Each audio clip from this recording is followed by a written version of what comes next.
After more than 3 years of war in Ukraine, staggering losses, and the defense sector stretched to its limits, the Kremlin is pouring money, manpower, and political will into rebuilding Russia's armed forces. Factories are running around the clock. Thousands of new recruits are signing contracts. Equipment, some of it brand new, much of it not, is being churned out faster than at any point since the Cold War. From a distance, Moscow's war machine appears to be getting stronger, but beneath the surface, the strain is mounting. Russia is rearming, expanding, and modernizing. But what kind of force is actually taking shape? And how dangerous will Russia be in the next war of its choosing? Russia's invasion of Ukraine has, without question, forced change across the Russian military. It has adapted tactically, gained brutal combat experience, and ramped up its industrial output to levels that surprised many Western observers.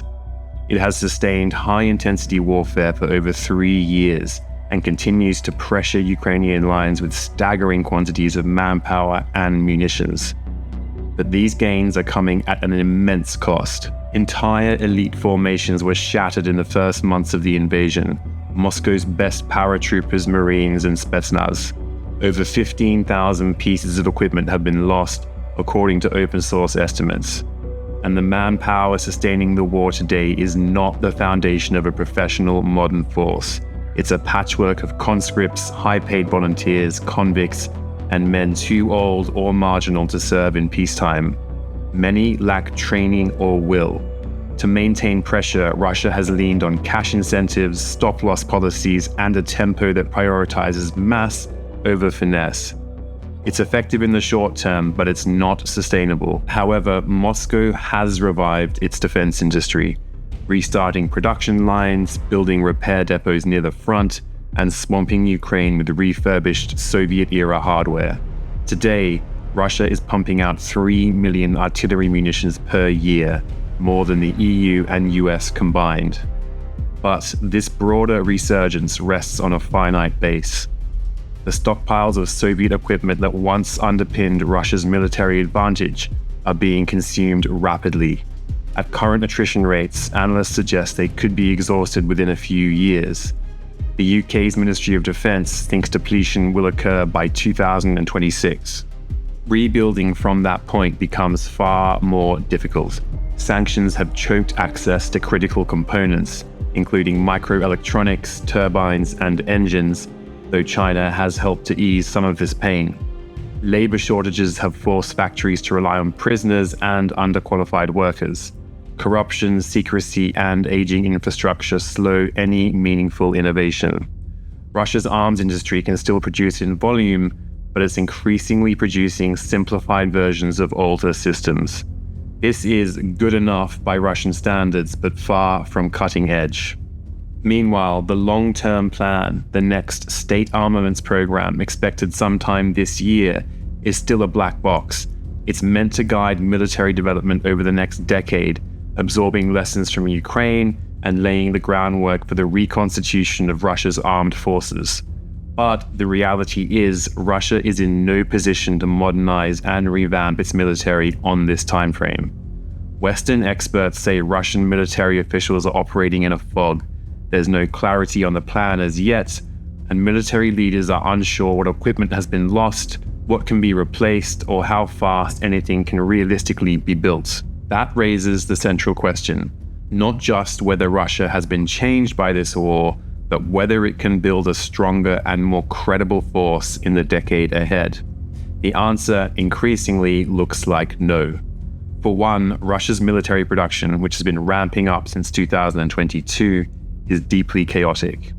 And its problems are going to take years to fix, which is far too long to meet the needs of the coming rearmament program. Factories are running non-stop. Civilian plants are being converted into military sites. Reportedly, some bread facilities now make attack drones, while former energy plants are churning out artillery parts. Tank production is centered around a handful of aging facilities, which are refurbishing old models as quickly as possible while trying to manufacture limited numbers of newer systems. But much of this capacity is also tied up with repair work. leaving little room for real growth. Labor shortages are compounding the strain. With millions of jobs unfilled across the economy, the defense industry is being staffed by a mix of students, prisoners, foreign workers, and hastily trained recruits. Shifts are being covered around the clock, but at the cost of quality and safety.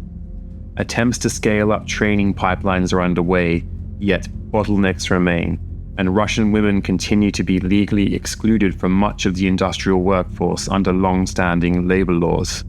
Meanwhile, the defense sector is struggling to modernize. Red tape, rigid procurement rules, and a lack of early-stage investment are holding back innovation.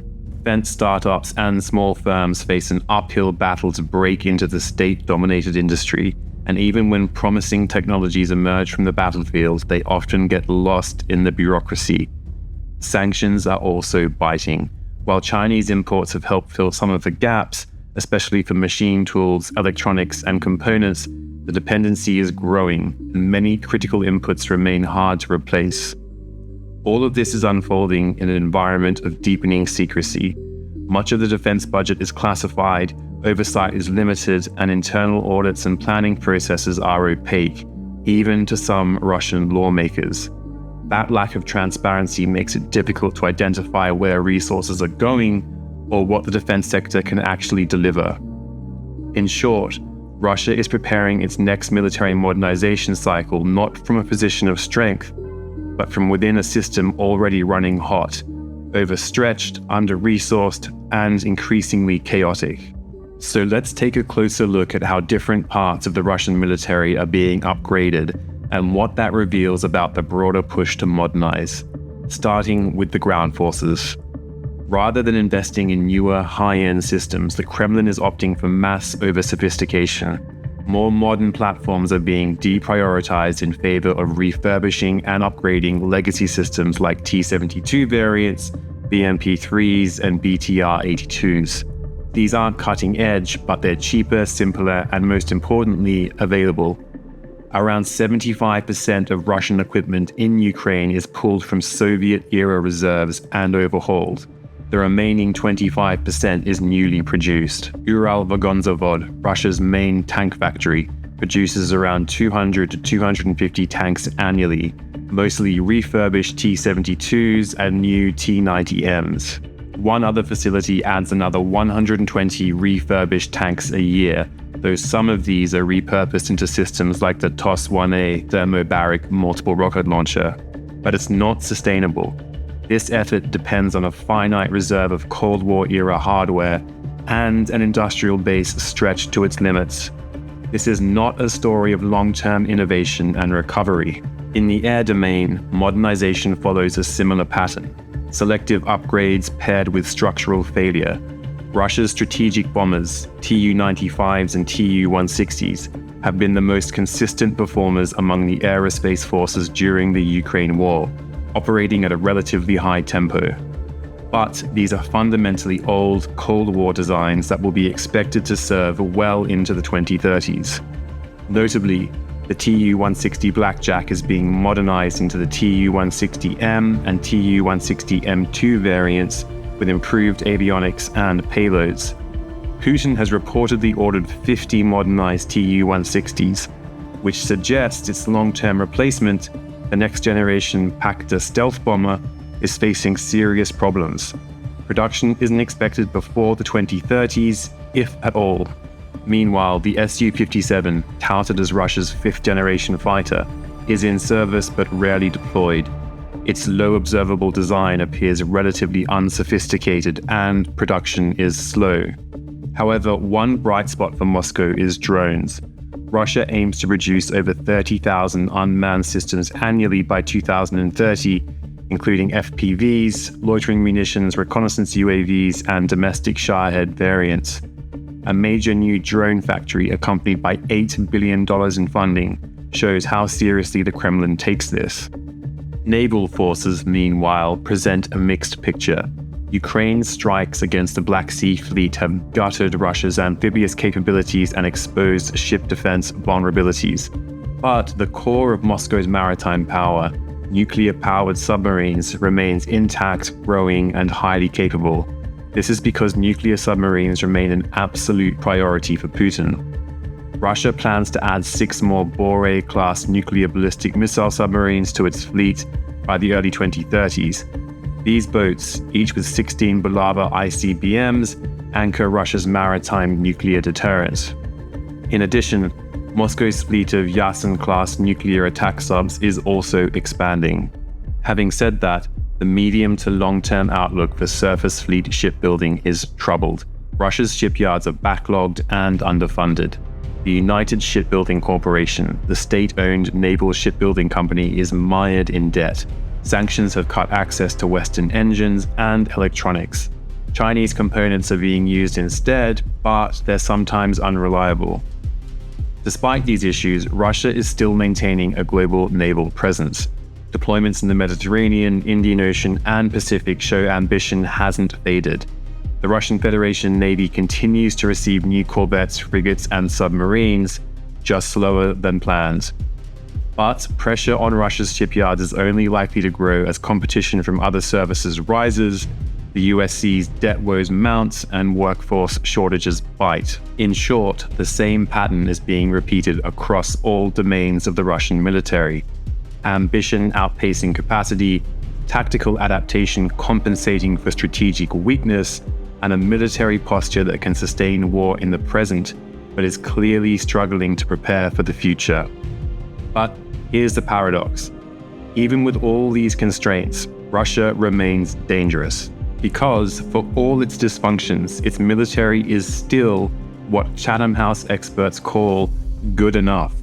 Good enough to occupy parts of Ukraine, good enough to keep NATO guessing, good enough to threaten the Baltics, Central Asia, or any region where it senses weakness. And that's what makes this moment so risky. Russia doesn't need a perfect military. It just needs one strong enough to intimidate, provoke, or exploit a moment of hesitation. If the Kremlin sees the West distracted or divided, it may choose to act again before its forces are even fully rebuilt. So while the war has exposed the cracks in Russia's war machine, it's also created something else, a more unpredictable threat. Putin's military rebuild isn't the story of a great revival. It is in many ways an illusion. But it's not something that can or should be ignored by the countries on Russia's doorstep.